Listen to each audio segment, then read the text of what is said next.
तर्पण फाउंडेशन गेल्या 7 वर्षापासून बालगृहातून बाहेर पडलेल्या अनाथ मुलांमध्ये काम करणारी देशातली एकमात्र NGO आहे. आपल्या सगळ्यांना कदाचित कल्पना असेल की अनाथ असा शब्द जर आपण वापरला तर आपल्यासमोर अनाथालय येतं, लहान लहान मुलं येतात. त्यामुळे स्वाभाविकपणे अनाथांमध्ये काम करणं म्हणजे अनाथालयामध्ये काम करणं अशी धारणा समाजामध्ये आहे. आपण जर केव्हाही अनाथालयामध्ये गेले असू तर आपण नेहमीच अनाथालयात लहान लहान मुलं बघतो. आपण अनाथालयात कधीच मोठे मुलं बघत नाही. तरी मुलं जातात कुठे, त्यांचं होतं काय, ते कोणाला भेटतात. तर तर्पण फाउंडेशननी हा विषय गेल्या 6 वर्षापूर्वी हातामध्ये घेतला आणि मुलगा जेव्हा 18 वर्षाचा होतो, ज्युव्हेनाइल जस्टिस ऍक्टच्या अंतर्गत तो 18 वर्षापर्यंत असतो, तो 18 वर्षाचा झाला की त्याला अनाथालयातून बाहेर काढण्यात येतं. अशा महाराष्ट्रातल्या 720 अनाथालयातनं गेल्या कित्येक वर्षापासून मुलं अनाथालयातनं बाहेर पडतात. 6 वर्षापूर्वी तर्पण फाउंडेशनच्या लक्षामध्ये हा विषय आला आणि आम्ही बालगृहातून बाहेर पडलेल्या 18 वर्षावरच्या अनाथांमध्ये काम करायला सुरुवात केली. मुलगा जेव्हा 17 वर्षाचा होतो आणि 1 वर्षानंतर त्याला बाहेर पडायचं असतं, तेव्हा आम्ही त्यांच्याशी संपर्क करतो. मुलगा 18 वर्षाचा झाला, तो बाहेर पडला की आम्ही त्याचं IQ EQ टेस्ट करतो, त्याचं सायकोलॉजिकल काउन्सिलिंग करतो, त्याची राहण्याची व्यवस्था करतो, त्याची जेवणाची व्यवस्था करतो आणि त्याची एज्युकेशनची फी भरतो. असं 6 वर्षापूर्वी ऑर्गनाइज वेनी रिसर्च बेस डेटा बेस काही विजन डोळ्यासमोर ठेवून आम्ही तर्पण फाउंडेशनच्या वतीने बालगृहातून बाहेर पडलेल्या 18 वर्षावरच्या अनाथ मुलांमध्ये काम चालू केलं.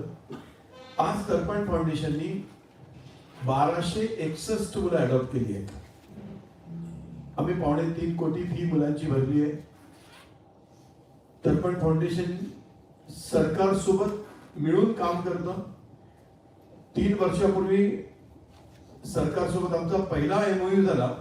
मुलगा बालगृहातून बाहेर पडला की महाराष्ट्र शासनाच्या माध्यमातून आम्हाला माहिती मिळते आणि आम्ही मुलगा बाहेर पडल्या पडल्या त्याला अडॉप्ट करतो. महाराष्ट्रामध्ये या 6 वर्षाच्या प्रवासामध्ये तर्पण फाउंडेशननी भरपूर वेगवेगळे प्रयोग केले. त्याच्यामध्ये आपल्या सगळ्यांना माहिती असलेला आणि महाराष्ट्राच्या सामाजिक शैक्षणिक जीवनामध्ये त्याची अतिशय चांगली चर्चा झाली ती म्हणजे बालगृहातून बाहेर पडलेल्या 18 वर्षावरच्या अनाथ मुलांना सरकारमध्ये 1% आरक्षण. आणि तर्पण फाउंडेशननी पुढाकार घेऊन आग्रहपूर्वक 1% आरक्षण अनाथांना मिळवून दिलं. त्यात आदरणीय देवेंद्रजींनी फार संवेदनशील भूमिका घेतली.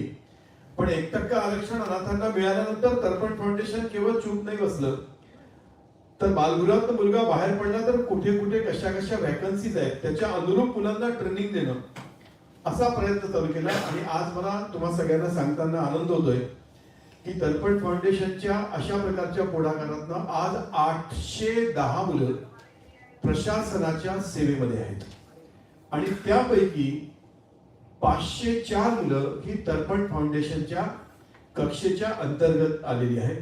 आज मला सांगताना जास्त आनंद होतो की माझी 5 मुलं PSI आहेत, 72 मुलं कॉन्स्टेबल आहेत, 2 मुलं सेल टॅक्स इन्स्पेक्टर आहेत, फॉरेस्ट ऑफिसर आहेत, तहसीलदार आहेत, नायब तहसीलदार आहेत आणि सगळी मुलं बालगृहातून बाहेर पडलेली 18 वर्षावरची अनाथ मुलं आहेत.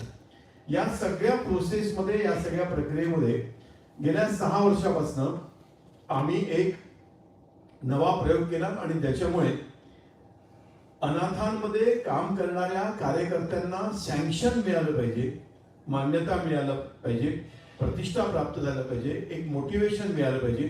म्हणून गेल्या 6 वर्षापासून तर्पण फाउंडेशनच्या वतीने 12 जानेवारीला म्हणजे स्वामी विवेकानंदांच्या जन्मदिनी आम्ही एक तर्पण युवा पुरस्कार देतो. हा एक प्रतिदेश पुरस्कार आता समाजामध्ये मान्यता प्राप्त झालाय.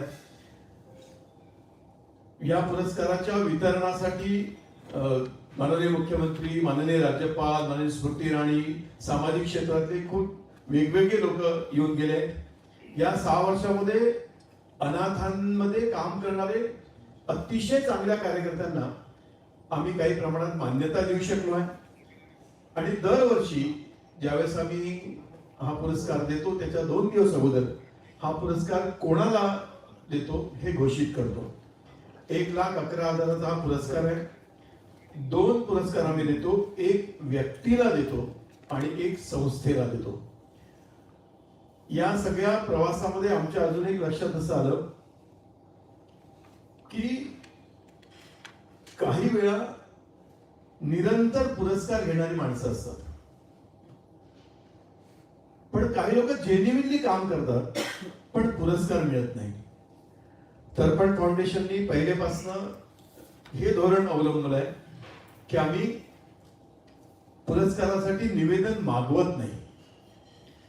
तर्पण फाउंडेशनची एक रिसर्च टीम आहे, ज्या टीम मध्ये 3 अनाथ मुलं आहेत की जे मान्यता प्राप्त आहेत, प्रशासनामध्ये अधिकारी आहेत, सामाजिक संस्थेमध्ये काम करतात.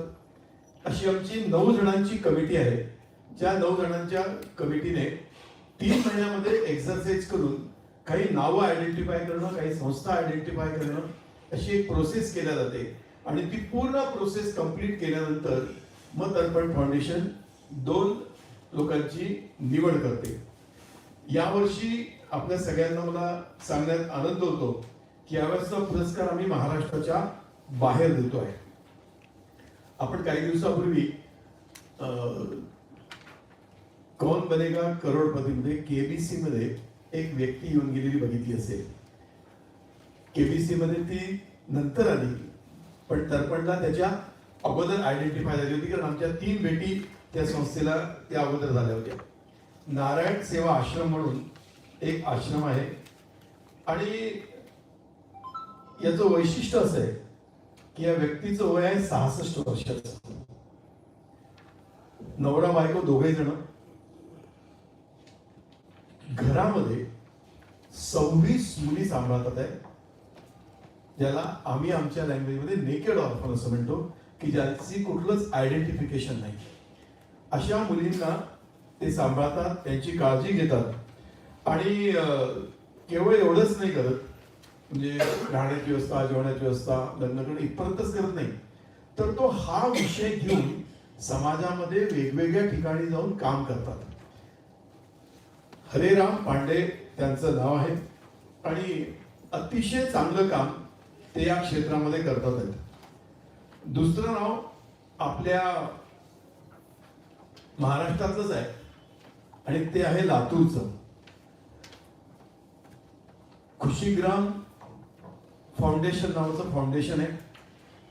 मित्र मला आवर्जून सांगितलं पाहिजे की मधुकर सोनवणे नावाची व्यक्ती ऑटो चालक आहे. एक छोटस पत्र त्यांना आलं, एक गरीब अनाथ शेतकऱ्याची मुलगी छोटीशी एका रेफरन्सनी त्यांना भेटली आणि तिथून त्या माणसाचं आयुष्य बदललं. आज लातूरमध्ये मधुकर त्याच्या स्वतःच्या घरामध्ये भाड्याचा रेंटचा रिक्षा चालवून 16 मुलांना सांभाळतो, शिक्षण देतो, त्याची पूर्ण व्यवस्था करतो. त्यामुळे खुशीग्राम फाउंडेशनला संस्थेच्या माध्यमातून आणि पांडेजींना व्यक्तीच्या माध्यमातून असे 2 पुरस्कार आम्ही देतो. या संबंधातली जी माहिती आहे ती या पत्रकामध्ये आपल्या सगळ्यांना आम्ही दिलेली आहे. तर्पण फाउंडेशनचा हा उद्देश नेहमीच राहत आलाय की या क्षेत्रात काम करणाऱ्या लोकांना प्रेरणा द्यावी, मोटिवेशन द्यावं आणि मग त्यातनं प्रामुख्याने बालगृहातनं बाहेर पडलेल्या 18 वर्षावरच्या अनाथांचा हा जो सब्जेक्ट आहे, हा जो विषय आहे, याचा एक अजेंडा सेट व्हावा, लोकांना याची चर्चा करावी. कारण बरेच वेळा असं लक्षात येतं की अप टू 18 वर्षापर्यंतचा अनाथ हा अनाथालयामुळे माहिती आहे, पण ऑर्फन आफ्टर 18 नावाचा समाजातला जो सेगमेंट आहे, हा सेगमेंट कोणी आयडेंटिफाय न केल्यामुळे, कोणी नर्सच केला नाही. म्हणजे 5-6 वर्षापूर्वी पर्यंत बालगृहातून बाहेर पडलेला अनाथ नावाच्या सेगमेंटवर सरकारची एकही योजना नव्हती. एकही फॅसिलिटी नव्हती. पण तर्पण फाउंडेशननी 5-6 वर्षामध्ये ऑर्फन आफ्टर 18 नावाचा विषय हा अजेंडा सेट केला आणि त्यामध्ये तर्पण युवा पुरस्काराची चर्चा हा फार मोठा विषय राहत आलाय. मला सांगताना तुम्हा सगळ्यांना आनंद होतोय की हे दोघेही जणांनी आम्ही संपर्क केल्यानंतर आमचा हा जो पुरस्कार आहे तो स्वीकारलाय. पहिल्या व्यक्तींच्या याच्यामध्ये एकत्रित 18 लोकांना आम्ही आयडेंटिफाय केलं होतं, त्याच्यात हे नाव सिलेक्ट केलंय आणि संस्थेच्या याच्यामध्ये महाराष्ट्रामधनं 9 संस्था होत्या आणि 3 संस्था महाराष्ट्राच्या बाहेरच्या होत्या. अशा सगळ्या प्रक्रियेतनं हे 2 पुरस्कार आम्ही घोषित केले आहेत आणि त्या दोघांनी हा पुरस्कार आम्ही स्वीकारतो असं डिक्लेअर केलंय. हा पुरस्कार आम्ही 1 फेब्रुवारीला पुण्यामध्येच देतोय. दरवर्षी 12 जानेवारीला आम्ही हा पुरस्कार मुंबईला देत असतो, पण पुण्यामध्ये सगळे आमचे डिरेक्टर्स या सगळ्यांचा आग्रह असा होता की हा पुरस्कार पुण्यामध्ये द्यावा. तसा हा काळ ठरला होता, पण सध्या आदरणीय अजितदादांच्या निधनामुळे आम्ही पुढे ढकलला आणि तो आता 1 तारखेला आम्ही करतोय. 1 तारखेला हॉटेल मॅरी गोल्डला हा कार्यक्रम होईल. महाराष्ट्राचे महसूल मंत्री चंद्रशेखर बावनकुळे, पद्मश्री आपले गिरीश प्रभुणे आणि अदिती कराड यांच्या उपस्थितीमध्ये हा पुरस्कार सोहळा होईल. महाराष्ट्रामध्ये वेगवेगळ्या क्षेत्रात काम करणाऱ्या सामाजिक क्षेत्रातले 100 कपल, 100 नवरा बायको हे या कार्यक्रमाला उपस्थित राहणार आहेत. आणि सगळ्यात महत्त्वाचं म्हणजे महाराष्ट्रामधनं 40 अशी अनाथ मुलं की ज्यांनी आपापल्या क्षेत्रामध्ये काहीतरी मुकाम हासिल केलाय, अशी सगळी मुलं या तर्पण युवा पुरस्कार वितरण समारंभाला राहणार आहेत. तुम्हाला सगळ्यांना सुद्धा आवर्जून विनंती आहे की या महाराष्ट्रामध्ये एका अर्थाने सुरू झालेल्या आणि देशामध्ये चर्चेला जात असलेल्या तर्पण युवा पुरस्काराच्या या कार्यक्रमाला आपण आवर्जून उपस्थित राहावं. धन्यवाद. आपले काही प्रश्न असतील किंवा तर्पण फाउंडेशनच्या कामाबद्दल श्रीकांतजींना सहज आपल्याला काही विचारायचं असेल तर कृपया आपले प्रश्न आमंत्रित आहेत. विषय फक्त आज तर्पण फाउंडेशन याच विषयावरती श्रीकांतजी आपल्या प्रश्नांना उत्तर देतील. जसं आता तुम्ही उल्लेख केला पांडेंचा, तसं महाराष्ट्रात सुद्धा अशी असंख्य मुलं आणि मुली आहेत 18 वर्षापुढे मुळात त्यांना त्यांचे जात, धर्म, पंथ, नाव काही माहिती नाही, पण त्यांच्यासाठी म्हणजे अशा असंख्य मुलांचे लग्न लावून देण्याच्या संदर्भात तुम्ही काही प्रयत्न तुमच्या फार चांगला प्रश्न विचारला. तर्पण फाउंडेशनचं वैशिष्ट्य असं आहे की आम्ही बालगृहात मुलगा बाहेर पडला की त्याला कम्प्लीट अडॉप्शन असं आम्ही करतो. म्हणजे उदाहरणार्थ आतापर्यंत आम्ही 9 मुला मुलींचे लग्न केले आणि ते लग्न सामूहिक नाही केले, ज्याला रीतसर लग्न लावणं असं म्हणतात. म्हणजे तुम्हाला सांगताना मला आनंद होतो की आम्ही रेडिओ क्लबमध्ये एक लग्न केलं, आम्ही पुण्यामध्ये एक लग्न केलं इस्कॉनमध्ये. त्यामुळे आम्ही मुलांना लग्नापर्यंत मदत करतो, लग्नानंतर सुद्धा आम्ही एक मदत करतोय.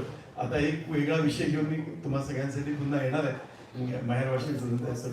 आज थोडा तुम्ही प्रश्न विचारला म्हणून तुम्हाला त्यात थोडं ऍडिशन करीन मी की आपल्या सगळ्यांना कल्पना आहे की आता इथे माझ्या 2 बहिणी बसल्या आहेत किंवा आपण जे सगळे पुरुष लोक इथे बसलो आहोत, आपल्या सगळ्यांच्या पत्नी किंवा मुली जेव्हा लग्न होऊन जातात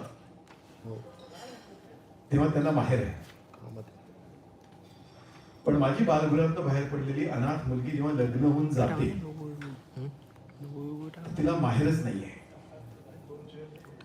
आपण सर्व संवेदनशील पत्रकार आहात, आपल्याला कल्पना आहे की ज्या मुलींना माहेर आहे त्यांना पण तो त्रास आहे, पण कल्पना करा तिला माहेरच नाही आहे. तर्पण फाउंडेशन गेल्या 3 वर्षापासून अशा लेकींमध्ये माहेरवाशी नावाने काम करत आहे. आणि आम्ही 3रं शिबिर जेव्हा वर्धेला झालं, ज्यावेळेस आम्ही त्या शिबिराला गेलो होतो, तर त्या शिबिरामध्ये मुलींनी जे प्रश्न विचारले आणि चर्चा झाली, त्यात एक लेक माझी आहे ती आता बँकेमध्ये मॅनेजर आहे अर्चना म्हणून, तर ती मला असं म्हणाली की बाबा माझ्या घरी सगळं चांगलं आहे माझी सासू चांगली आहे, माझ्या जावा चांगल्या आहेत, माझ्या नणंदा चांगल्या आहेत. मला 3 जावा आहेत, तिन्ही वर्षातून एक वेळा माहेरी जातात. माझी सासू माहेरी जाते, माझ्या नणंदा माहेरी येतात. आता सगळं चांगलं आहे, पण मला माहेर नाही आहे. मग मी त्या दिवशी घोषित केलं की आम्ही 1 वर्षामध्ये पुण्याच्या जवळ या सगळ्या मुलींसाठी एक माहेरवाशी सदर उभं करतोय आणि त्याला नाव दिलं आम्ही आनंद घर. बहूरच्या जवळ आम्ही जागा पक्की केली. आता त्याचं भूमिपूजन आम्ही करून 1 वर्षात ते प्रोजेक्ट करू. म्हणजे मी तुम्ही जो प्रश्न विचारला की आम्ही कुठपर्यंत ऑर्फन आफ्टर 18 असा विषय व्हिज्युअलाइज केलाय, तर अशी लेक माझी की जी लग्न होऊन झालंय तिला माहेर पण आम्ही द्यायचा विचार करतो.